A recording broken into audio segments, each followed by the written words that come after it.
So I think I can remove these two just by turning this around, because there are no clips here. So let's see. Let me just put some stuff.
So I just noticed something.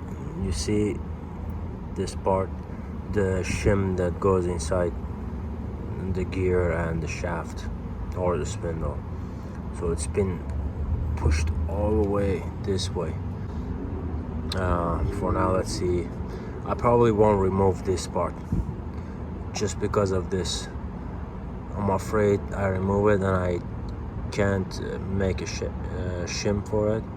So most likely I will leave it the way it is. It just depends if I can remove it or not, because I don't want to put too much pressure and break the gears. So I'd rather keep it this way than to break the gears. We'll see. Let's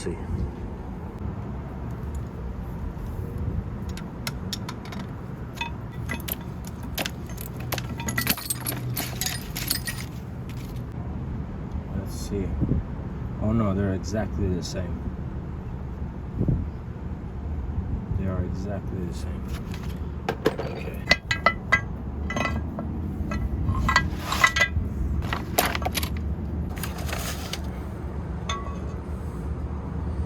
So, top part, bottom part.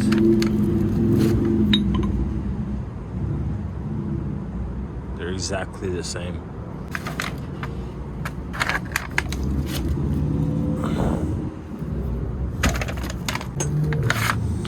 So again, I can remove it by hammering it, but I don't want to do that because you see, it's because of the shim, it has been locked in here. So I better not to mess with it. So I'm using Purple Power degreaser. I want to see what's the original color.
Alright, so as you can see, the rollers are really bad.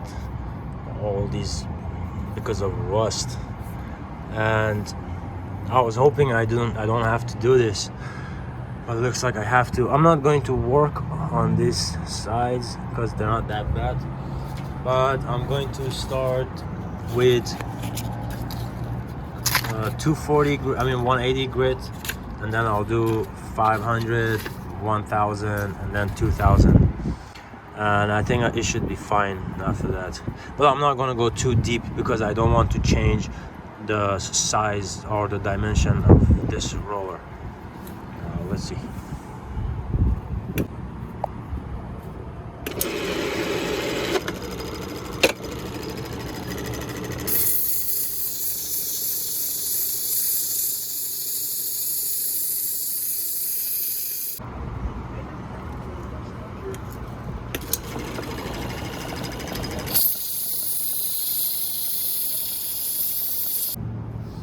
Right, so after I did the filler, I noticed that there are a lot of small spots like this, so I'm gonna grind them and then do another coat of filler, and then I'll paint it.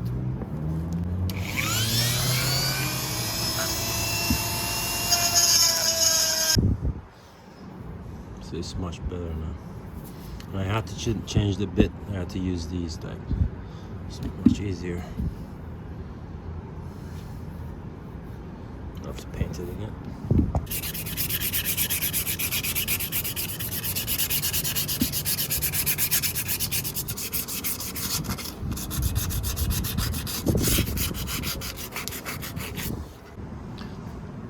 Alright, so as far as color goes,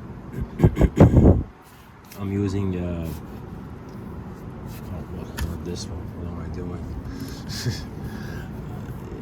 It's a Rust-Oleum hammered copper, and the reason I'm doing this because that's the closest one I could come with the original color.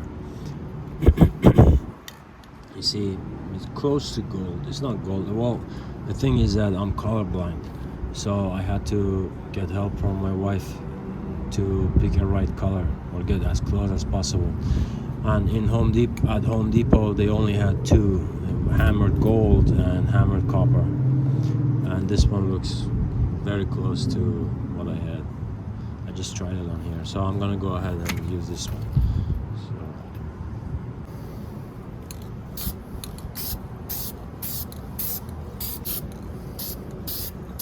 I'm gonna do 3 coats, but I'll start light. I'm not professional, but I'm learning.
Finally.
Alright, so as after I closed this press, I noticed that when I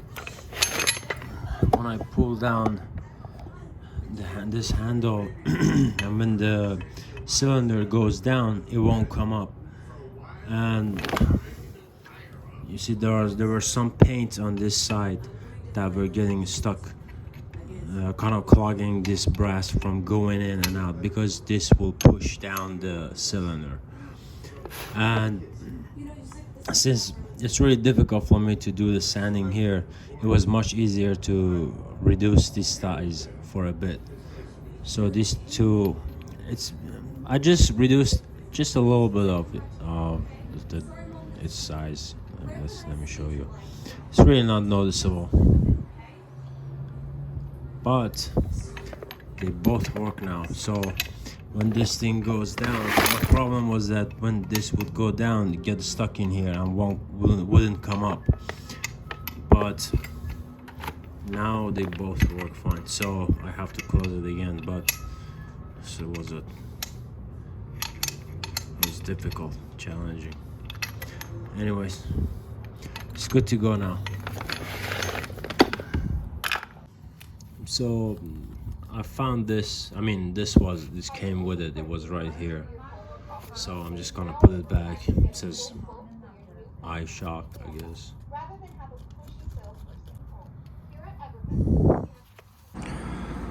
What's up, guys? So I'm done this project. This is actually the first rolling mill that I've ever restored or even put my hands on. I've never used this. I just tried it one right now with one of my brasses, and it's amazing how they work. I definitely would want to get one for myself.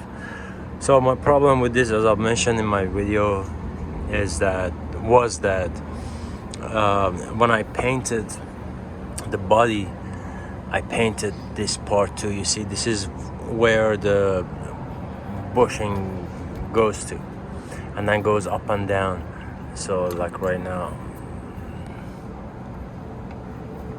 so you see it goes down. Before, as soon as I would turn it back on, this will stuck in here and stay in here, these brass bushings, or I guess that's what they call brass bushing. If I'm mistaken, please correct me. So I ended up removing everything and removing the paint on this side, and also I had to reduce the size of this specific bushing, only just a little one, just a little bit, because it wasn't much. It's really not noticeable, but even that little sanding that I did, it made a big difference. So now it works. So it goes down. Let's see. It should be flat and even right now. Yeah. And now it goes back up. So as soon as I turn it, turn the handle, this will go back up. That works. Now, another thing is that even though, again, I have never had these type of tools, but these rollers were very old and unfortunately weren't taken care of, you know, well enough. So the rust went inside the rollers. I don't know if you can see it, but yeah, it's obvious, these dots.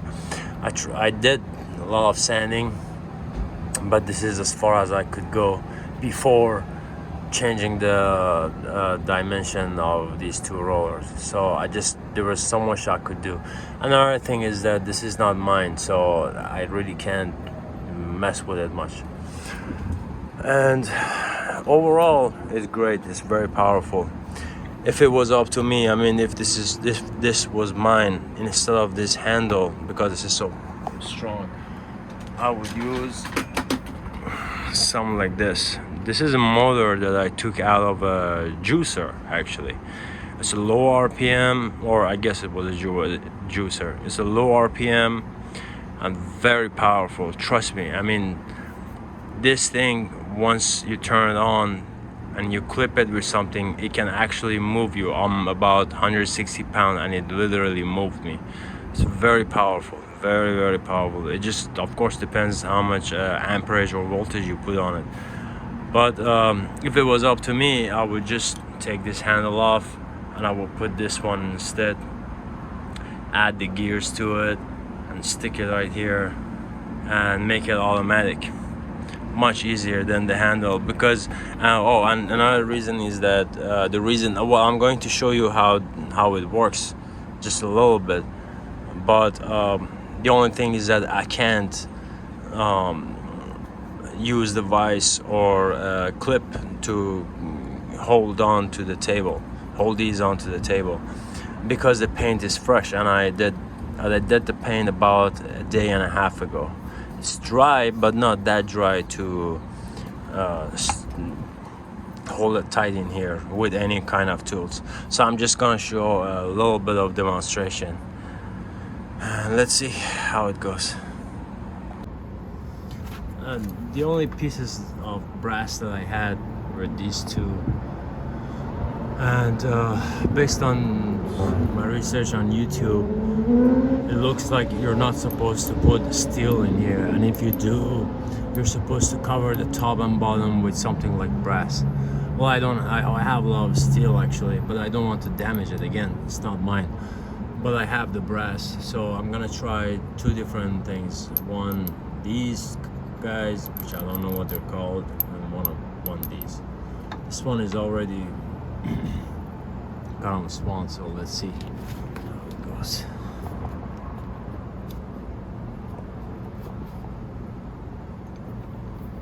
Well, let's see.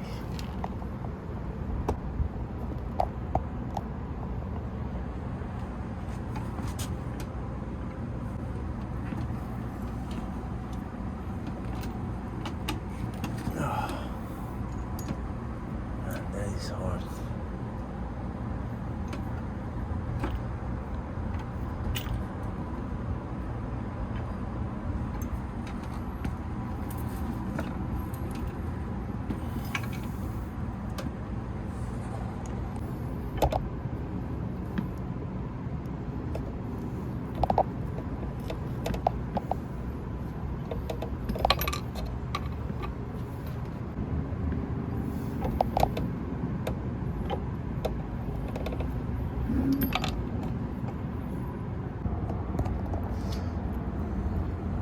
So it definitely made it much thinner and longer, so it's working. Very happy. Now let's try using this part.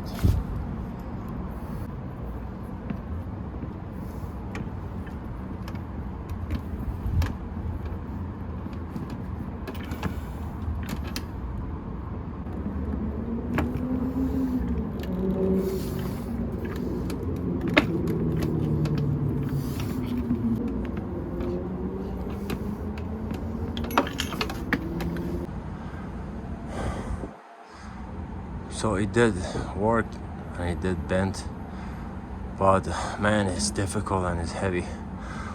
And another thing is that because I can't clamp these to the bench, well, this is not a bench, but in general to the bench, that's why it's so hard to move it.